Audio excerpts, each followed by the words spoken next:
Welcome to Cinema Relics Live. Today should be a fun episode.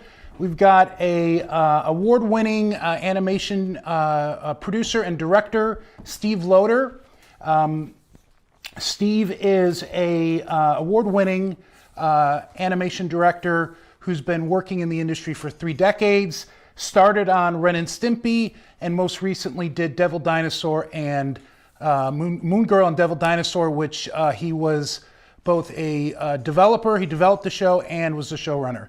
Steve, thanks for being on the show. I appreciate it. Thank you. I'm excited to be here. I love this show.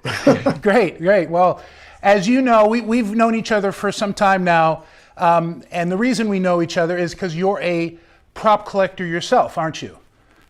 I am, yeah. I was one of the early adopters. I started collecting in the late 80s, believe it or not. Yeah, and you started, you are my go-to, and honestly, a lot of people's go-to Blade Runner expert. You've been collecting Blade Runner since a long time. Tell us how long you've been working with that film. I mean, like everyone else, I fell in love with Raiders of the Lost Ark and became a massive Harrison Ford fan. And then as soon as you heard about the beginnings of the filming of Blade Runner, I was interested in it. And I was on the East Coast at the time in New York City. And so they had a bunch of sci-fi conventions there, and they were doing early promotion for Blade Runner in 1981, a year before the film even came out. So I was scooping up what I could then, promotional materials, press kits, folders, anything. So I mean, and we even saw like the 16 millimeter presentation of Blade Runner that Jeff Walker was kind of touring around the United States at the time. So yeah, so very, very early adopter of my love for that film. Yeah, well, you're an early adopter, honestly, when it comes to that science fiction. I mean, geez, before the internet, before any of that stuff, you were at the right place at the right time and caught on to something that arguably is one of the best science fiction films of all time. Yeah, I was a 12-year-old sitting alone in a Brooklyn theater watching the film on opening day. And were you obviously you were blown away by it, but thinking back at the different versions, you know, do you prefer like that first experience that you had with the theatrical version, or do you like to think about the film from, you know, the final cut or any, you know, the work print, any of that stuff? What are your thoughts? Well, of course, the first time you see it is such a huge impression, and it'll always be imprinted, you know, in your mind. That opening shot, you know, with the refinery towers and the flame and Vangelis's music is just forever, you know, burned into my head. But I have to admit that I think the final cut is the preferred version. I was very fortunate to work with Charlie de Lauzirika on that version of the final cut. So it became from a fan to actually someone that kind of worked on the film in the end. Yeah. Was a big experience. So the final cut holds, you know, a lot of sentimentality for me as well. Well, I prefer the final cut as well, although, you know, that initial version is what, you know, attracted me to the film, and I saw it many times before I actually got to see the final cut. I have been collecting Blade Runner for a long time, but not nearly, probably only a third of the time that you've been doing it, because you've been collecting before the film came out. That being said, you have picked up a lot of interesting stuff and found a lot of interesting stuff. Is there anything that's kind of been difficult to track down or not been able to track down? Oh, absolutely. I mean, I kind of feel like I'm a little bit of a Blade Runner myself, a little bit of detective work, because I've been trying to track down items since 1982. And it's been an interesting experience because for the most part, most of those props and costumes, they don't exist anymore. Ridley really did not want them to be reused in other films because his design was so particular on a lot of these things. Yeah. So a lot of them got destroyed so that they wouldn't get reused. So we rely on a lot of material that was either held by crew members. There was an asset sale, sort of an asset sale that was, there was a bunch of costumes, mainly background stuff that was given to a company called Retake Room, which we now know of as Real Clothes is their most recent name.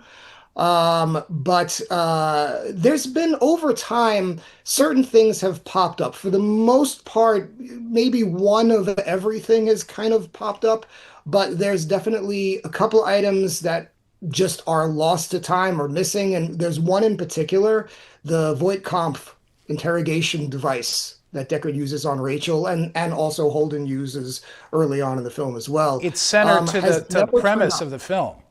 Is Yeah. explaining this is a device that can tell whether you're human or not. You're a replicant.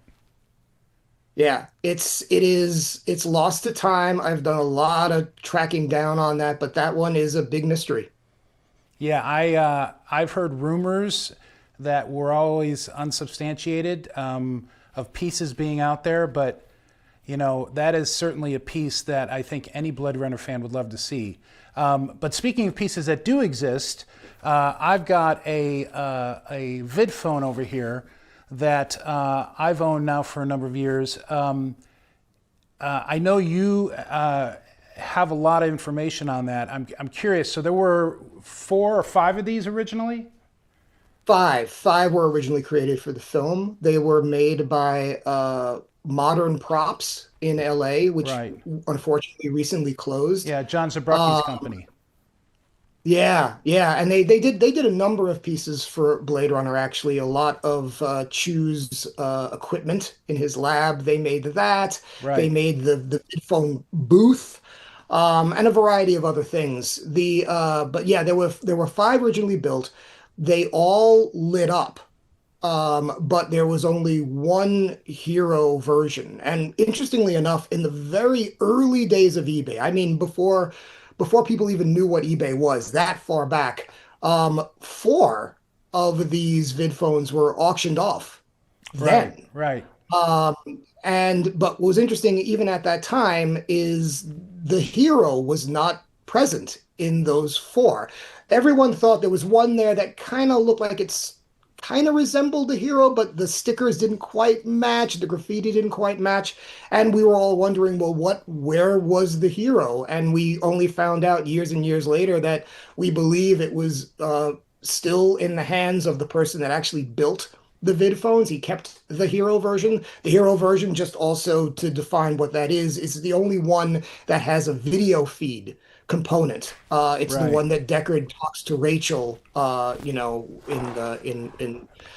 Taffy Let Lewis's me show some while you're talking. I've got a camera on my iPad that I'm going to show some close-ups of the Vid-Phone here, and you can actually see right in here the camera. So that Yeah. is the lens of the actual camera that was used to shoot Harrison as Deckard. Yep. Yeah. And they had Sean Young in a separate room so that there was a direct video feed. It was a live video feed so that they Right. can play off of each other. Yeah, so they actually shot that conversation in real time, which for phone calls and video calls, that's typically not the case, is it? Right. Yeah, it was unique. And also they had to, decorate her room and stuff like that. So it's a Ridley Scott production, so it's going to be very designed and very elaborate. Yeah, But yeah, yeah, the interesting thing about these vid phones is they're all identifiable by the amount of distress and the markings on them. I mean, and even fans have kind of dubbed each one of them. They all kind of have their own name. Like there's one El Graffito, which is the most graffitied one. It has even graffiti on the video screen right, itself. right, But what's interesting about this one, besides the video feed, is on the screen itself, it has very particular amounts of graffiti, enough to show that there's weather and, damage to it, but it's almost framed because they want the actors to be visible on it. absolutely. Nothing in the center, just around the Yeah, perimeter. yeah. Yeah, it's interesting because it's the only one that would have been seen up close because of the phone call Yeah. that is going on in the shot. Yeah. The You other know, 4 were just switched out all the place to wherever they needed them on set. right, right, yeah. It is an interesting build. It is a vacuum body, lots of electronics in it, lighting up the different areas of it. I've never taken it apart, but there is an actual working video monitor inside this one, which I'm curious if the other ones had video monitors so they could play stuff. Do you remember in the film if the others were turned off or if they were I actually do playing not think footage? that I do not think that they did. I think Okay. they were pretty, as far as that was concerned, were hollow. I mean, there was a lot of electronics for the Yeah, light up right, for the feature, lighting, but because they need to look alive. yeah. Yeah, right, right. And also, I mean, to give credit to all, the art direction of that film, there's a whole bunch of fun information on the number pad and where which you don't even see on screen. I No, mean, it's no. crazy. The directions, there's directions on how to use it. Yeah, It's right here, really in a both lot. English and Japanese, I believe. Yeah. Yeah, with a working LED to show how much time you're on. That was working Yeah. as well. The buttons lit up. I mean, yeah, it was. It's an impressive build, even though it looks relatively ordinary, especially when you compare it to a phone, right? That is basically the same thing. We're talking on a video phone right now through small cameras and the internet, and then they have, envisioning what a payphone would look like in the future. That's their version of it without knowledge of what the future is going to be, which is pretty Yeah. interesting. In 1982, we were all blown away by the technology of That's that. right. We're like, wow, the future. How And cool would that what be we to be have. able to talk to people and see them from a distance like we're doing right now? Yeah. Yeah, it's wild. It's wild. So, I'm curious, what are some of the most interesting things that you've collected yourself? Not necessarily props, but, because when you first start collecting, there weren't props available, right? Yeah, the props were the hardest thing to find, honestly. Yeah, a lot of paperwork showed up early. I think that because, I caught on to it early, and a lot of crew members were the film had just finished, so they were throwing out things that they didn't need anymore, call sheets, things like that. So it was a good time to scoop that up. And the film was, at that time in 1982, a bomb. So no one really felt like it was valuable or worth holding on to. So yeah, so that was around the time where I started to scoop things up like that, which became really useful because I found out about deleted scenes early, some things that found its way into the final cut, some things that actually didn't find its way into the final cut that ended up on a deleted scene sequence on the Blu-ray. Right. I knew about way early. But I always, one thing I will say about all of the material that I've uncovered over the years, and I've seen a lot of it, frankly, is it's never exactly what I thought it was going to look like in person. The color grading on the film is so intense, so specific, that all the props and costumes look far more colorful in person than they do on film. JF Sebastian's overalls, his outfit, it's Yeah. it's like it's almost like clown colored. It is. You're right. And on screen, it doesn't look like that at all. It's just so toned down because of the color grading. So it's made it interesting, and it's been good to avoid counterfeits that way, because I don't think that when these things show up, they don't set it up that way. They wouldn't counterfeit it to be the color that you would think it is on screen. In fact, when they make all these toy spinners you see now, these licensed spinners, they do it in the dark blue Right. color because that's what you see on film. But in the real world, in real life, they're a light blue. They are. So They are. They actually look cooler in the film than they do. Some pieces look cooler in the film than they do in real life. Yeah. yeah, Yeah. I think there was a lot of questions when people were trying to recreate the Hero Blaster before Jeff Walker brought it out and showed it at the Worldcon exhibit. What color the amber was, because everyone just, nobody knew because of the color grading of the film. Nobody had any good photos, and honestly, a lot of the behind-the-scenes photos were black and white as well, so it's hard to necessarily tell what that stuff really looked like. But yeah. On it's that Hero Blaster, you were saying? there were two details that no one knew until yours turned up. Right. The on-off switch. That's right. Nobody knew about that. And the little inactive green lights on the scope. Yep. on right? the yeah, no one knew about that either. I mean, we saw on the rubber stunts that they painted a green spot on those, which didn't make a lot of sense at the time because the stunts they were cast off your gun, but Right. they didn't have the little light fixtures in there, so they just painted green like on the edges That's of it, right. so no one understood what that represented or meant. Yeah, I think they may have made a copy or molded that gun before it was even finished because the butt of the handle is a different shape on the hero than it is in the stunts that I've seen. Absolutely. Yeah, it's because Ford didn't like the way he could hold it, so they on set they kind of Right. drilled into it so that it's a better for grip. But yeah, and it's funny because all of the stunts, everything that's turned up stunt wise on those guns have been cast off that one gun. There was Yes. one hero gun. That's it. So they're all every gun that is you see now in existence is came from that origin gun. Yeah. Yeah. It's crazy. I mean, there's honestly, we should do an entire episode of Cinerellis Investigates with you diving into more stuff. Now, we actually did do an episode on the hero gun, which if anybody watches, we'll show a trailer after we're done talking. But we'll probably have to do a second episode on that because there's just so much cool information. And honestly, I'd love to have you on a few of those. I mean, because your knowledge when it comes to Blade Runner is so great. Let me ask you another question. What other properties do you collect or have you collected in the past that you would consider yourself knowledgeable in? Being an early adopter in those days, I got some Edward Scissorhands stuff, some Batman Returns items. I mean, I would feel that Blade Runner is probably my number one as far as just really drilling down the research on that and every aspect of it. But yeah, there's Scissorhands, Batman. There's a variety of films, that were a lot easier to get things from in the early 90s than it is Now, nowadays. sure. Yeah. And it's funny, it's feast or famine at times in the prop collecting. Sometimes your pieces will come out and you'll see a number of different people have interesting pieces from a new film, and then it goes dry because all those pieces have been hoovered up.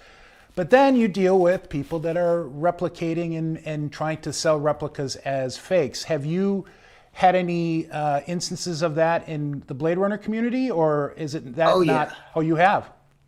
Oh yeah. Yeah, yeah. I mean, as far as Blade Runner 1982, Right. not so much because those Uh, are so rare and then right. when That's what I things was do talking about. turn You're up, right. But 2049, yes, 2049, blasters, oh yeah. the horses, Yeah. right? There was a rash of fake K blasters and fake Deckard blasters making making the rounds. Yeah. Yeah, those are suspicious moments. I mean, the weirdest offering I had on that was someone offered, this is pre-release, by the way. Right. So and we kind of knew it was going to be in the film. I knew a little bit about the inside making of 2049 as well, but when it was offered to me, I was like, "Oh, okay, this is interesting. Yeah, I'm interested." And they said, "Okay, great. It's this much, and we'll get it to you in like 6 months." Excuse me? And it was immediately like, "Why 6 months?" In the back of my mind, you're going, "Well, because it's gonna take us 6 months to make it." Yeah, it's made to order, of course. Yeah, Yeah, I've so it's dealt with like that on a few occasions myself. And I think it might be the same person, honestly, that was connected to those Blade Runner pieces. quite Might quite be, might possibly. be, possibly. Yes. Yeah, but you know what, and that's what I love about Cinema Relics and what you guys are doing because I mean, not just Blade Runner. Like, I have a Edward Scissorhands that came directly from Fox Archives, and That's cool. I've had to bring that out a number of times to authenticate other Scissorhands that are kind of floating around in the market, and And they've we've gotten been able faked. to. Yeah. Yeah, we've been able to prove and disprove a variety of them. So and it's interesting because for something that complex, you'd also think that would be a really hard thing to fake, but it's happening. Where there's a will, there's a way, I guess. Yeah. Yeah. Yeah. Well, Steve, I appreciate this. I'd like to actually open it up to questions. If anybody has any questions, and I will read them out to you. I've got a screen in front of me that'll show me. Do you know where the other four Vid-Phones are currently? Yeah, there's one that is in the Academy Museum. There's one that's in Japan. And I'm not sure about the other two. They've been making the rounds in the auctions recently. I do feel like the one in Japan and the one in the Academy Museum is going to stay, but it feels like there's maybe one or two that might be floating around here or there. Right, right. Another question. The Museum of Moving Image has a gorgeous Tyrell building model. Are there any other cityscape pieces out there? Very little. Yeah. There is the major cityscape, the opening shot of the film. That's like it's like a tabletop piece. That's been making the rounds. I mean, I was offered that in the mid 90s at a place called Collector's Bookstore on Hollywood Boulevard. They Right, actually had it.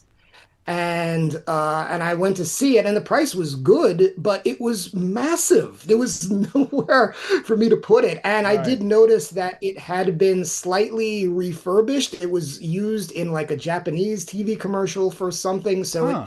it wasn't 100% the Blade Runner version that it was originally.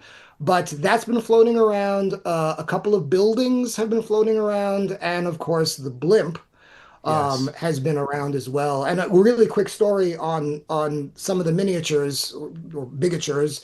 The police station, the well-known police station that Gaff's spinner lands on, Right. that piece was offered to me a long time ago when we had when we were buying and selling stuff through a newspaper called Movie Star News and putting classified ads in the back of that. That's before my time. And I wish I was aware of it, yeah, but that's before my time. props rarely showed up in that, but when they did, they were usually from crew members trying to unload stuff. And this was no different. There was someone that had worked at EEG was selling some of those miniatures and offered me the police station. And of course, I was like, yeah, I have to have that. And in the time of negotiation, I had gotten a call to say, well, sorry, I in the process of setting it up, I dropped something really heavy on it and it completely got destroyed. And he threw Oh. the remains out. And it was like, no, I'll take the remains. So But yeah, there's a piece that I have that is also in that same category. I've got the Millennium Falcon building, as you know, because you yeah, used to own it. You actually were one of the sources on it through probably, you, and we've talked in the past, probably the person who had the police building, but you're not, I don't know if there's been confirmation on that. But it's a great piece. It's missing the upper tower, which makes it look yeah. more like a Blade Runner building and less like the Millennium Falcon, but it's still the Millennium Falcon that was used as a building in Blade Runner, which is cool, which we'll do an episode on at some point in the future. Yeah, the quick thing, interesting thing about that is, of course, it was Bill George, I believe, that was making a scratch-built Millennium Falcon at EEG, Right. just for fun, and they they realized that the cityscape wasn't dense enough. So what do we have lying around? So they took the Millennium Falcon, set it up on a stand, and punched holes in it to make little fiber optic little windows, and then stuck that tower on it. You can see it Yeah. clearly in the film. And yeah, and when I had gotten it originally, I think I was the first person to get it. It was missing the tower because I think that it was dismantled again. Bill, I guess it went back to Bill maybe, and he took the tower off because he was going to go back to making it a Millennium Falcon, I think, at that Oh, point. wow. I didn't know that. That's interesting. Yeah, Man, you are just a wealth of information. Well, Steve, really appreciate it. Thanks for being on. We will talk again on camera and hopefully many times off camera. Thanks for making time. absolutely. Talk Thank to you you. later. Take care. Thanks. Bye-bye. Bye. So next, I'd like to show our CRI, Cinema Relics Investigates Deckard Blaster trailer. We'll be right back after it airs. Thank you. This is the grandfather of all Blade Runner blasters. The only hero live fire version known to exist. For sci-fi purists, this isn't just a prop. It's one of the most important weapons ever put on screen. And for me, it's my favorite piece of all time. No piece in this archive has gotten as much attention as this one. It's been featured on a ton of shows already, but I don't think anyone, including myself, has seen it quite like this. This is no replicant. This is the one and only hero live fire version of Deckard's blaster.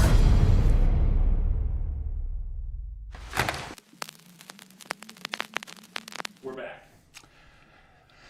So the next piece that we'll be talking about, without an interview this time, is a piece in the Relics archive from Men in Black 2.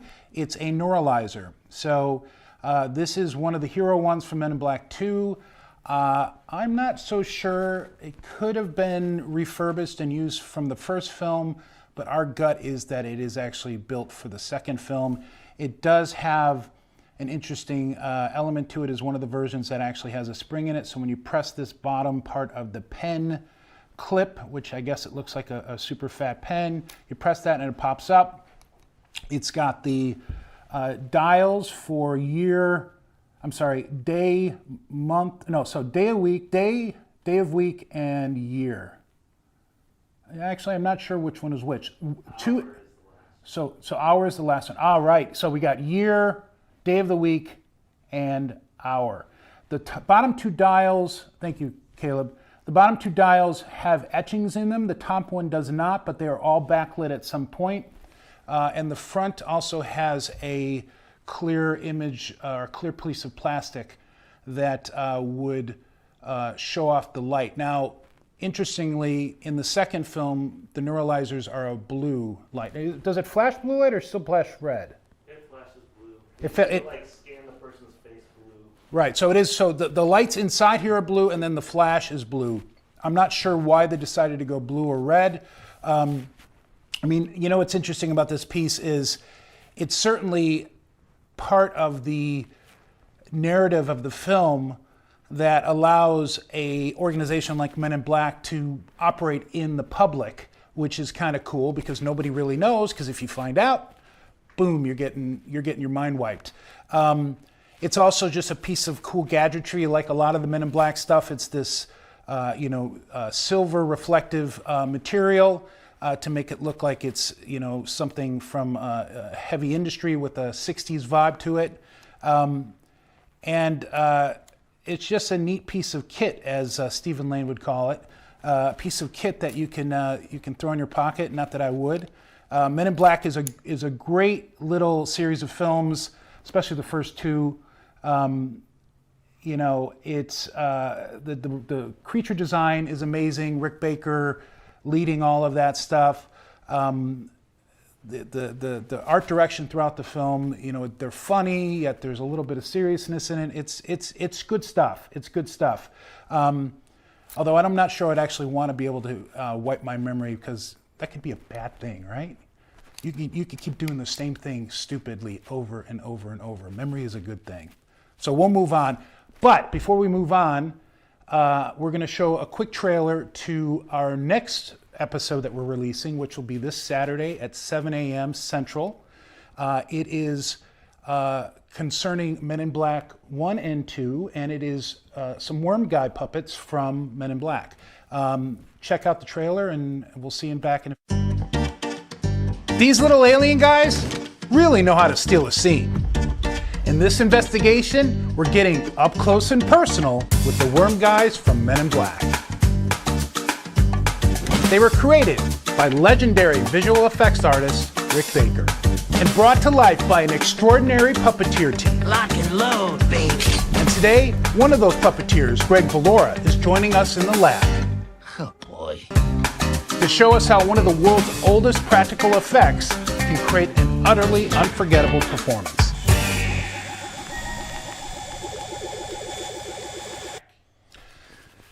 We're back, and we've moved on to the last prop show and tell for this episode. It is a glaive from the movie Krull.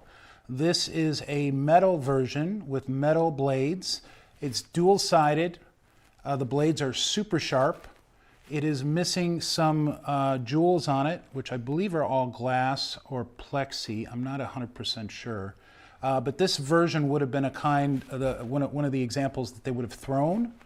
And it would land into some materials to show that it actually would drive into something when thrown. Here is some close-ups of it. It is super cool. The blade tips are all bent, or not all of them, but some of them are bent, like that one. Let's see, that one is bent a little bit. It's hard to get the focus on there. Sorry about that. But you can kind of see that there. That one's in good shape. That one's bent as well. It is been painted gold, and then I believe there was writing on this one like the other ones that you see, and the gold seems to have been worn away. So I'm guessing by being handled over the years before I received it. And whoever had it before that even. I know a collector friend of mine, I actually convinced him to sell this to me a number of years back. And it took a long time for him to finally decide to move it when he, of course, looking to buy something else himself. This weapon is such a cool kind of film item trope. It is central to the film. It's like Excalibur. It's the chosen weapon for the chosen warrior, but yet it still has this ability to come back when you throw it. So it's very much like a boomerang or a Tron disc for that matter. It's not the greatest film by any means, but it kind of holds a sweet spot for those who grew up in the 80s, 70s, and 80s, who watched it on cable TV or even in the theater and loved it. I loved it. Interesting note, this particular piece, they had hired, the director had hired Greg Hildebrandt, a famous fantasy artist, to do the production design for the film, or the production artwork. And ultimately they didn't like the design the way he went, so they brought in another person by the name of Stephen Grimes, who finalized this design of the Glaive, and then Derek Medlings, which I believe is correct, the person who led the team that built it. Now, I got that last name off of ChatGPT, so it's been actually a hard thing to figure out who built these things. There's not that much information in the whole scheme of things from Krull. So, but great piece. I know Prop Store sold one in the last few years, one that had retractable blades, which is cool, but it was only one-sided. So this one has both sides, and it's just one of those key pieces from my collection that it's not an important film. Most people don't realize what it is, but I love it. It's awesome. All right, so let's move into question and answer. Carson, you want to come over here and read out some questions that we may have? Yes. If we have any. I don't know if anybody has any questions. We have questions, all right. All right. So, Alexander Lund asked, do you like your Jack Skellington or Coraline puppet better? Oh, Alexander, that's a tough question. I'd have to say Jack. Okay. Jack. He was kind of my first main stop motion piece that I purchased, and I sweated over that thing and wasn't sure if it was real or not. Ultimately, was able to bring it to the set of Monkey Bone and be introduced to Benita DiCarlo and Henry Selick, and a lot of the animators were working on that film that also worked on Nightmare, and they all loved it. I actually got a group photo with the cast of Monkey Bone working on Monkey Bone with Jack and myself, which was pretty cool. I'll have to dig up that photo and show that sometime. It was a long time ago, though. Yeah, I don't think I've ever even seen that photo. I haven't seen that in years, but I've got it somewhere. You should find it. Yeah. He also asked, do you have anything from the movie Prey 2022? I do not have anything from Prey. It's an interesting movie, but no, I have not collected anything from any of those recent films. Are you planning on collecting from the Predator Badlands movie that just came out? I have not seen Badlands yet, but I would have to say that since I collect AI characters, was it Dakota Fanning or Al Fanning? Sorry, Al Fanning's costume would be really great to acquire because I love the idea of the synthetic people. I've got a related piece from Aliens. I've got a costume worn by Lance Bishop. I have a hard time pronouncing his last name. I know. How do you pronounce his last name? What is it, Henriksen. Well, maybe it's not that difficult to pronounce. So yeah, so I've got his bishop costume, and I've got a console from the first Alien, the Mother console that had been restored and sold. So I do love those characters from the Aliens franchise, and it's super cool that they're integrating that side information, that side background information from the Alien world into Predator, which I think is a perfect mix. So I'm looking forward to seeing it. I've been trying to convince my teenage daughter to go see it with me, and she is not having any part of it. Unfortunate. I know. Maybe I'll have to go with you guys. I'll go see it with you. All right, let's do I that. haven't seen it yet, so we can go. Great. We can go as a team. We'll all That go. sounds good, yeah.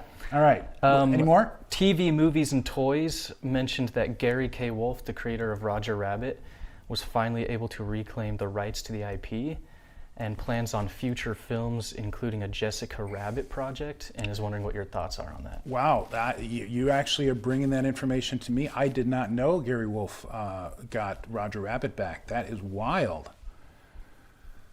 That could be great. It could be bad. But I love Roger Rabbit, and you got to do it soon because you want to do it right, but don't rush it. I guess you don't want to do it soon. I'm conflicted about this. I'm really conflicted about this. Hot off the press. Yeah.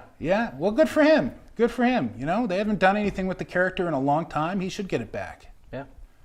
Yeah. And then Melissa C. asked why we don't see much background wardrobe from Blade Runner come up in auctions. I think that's a really great question. I think it was never kept, or if it was kept, it was never connected to Blade Runner and had been repurposed in other films and modified.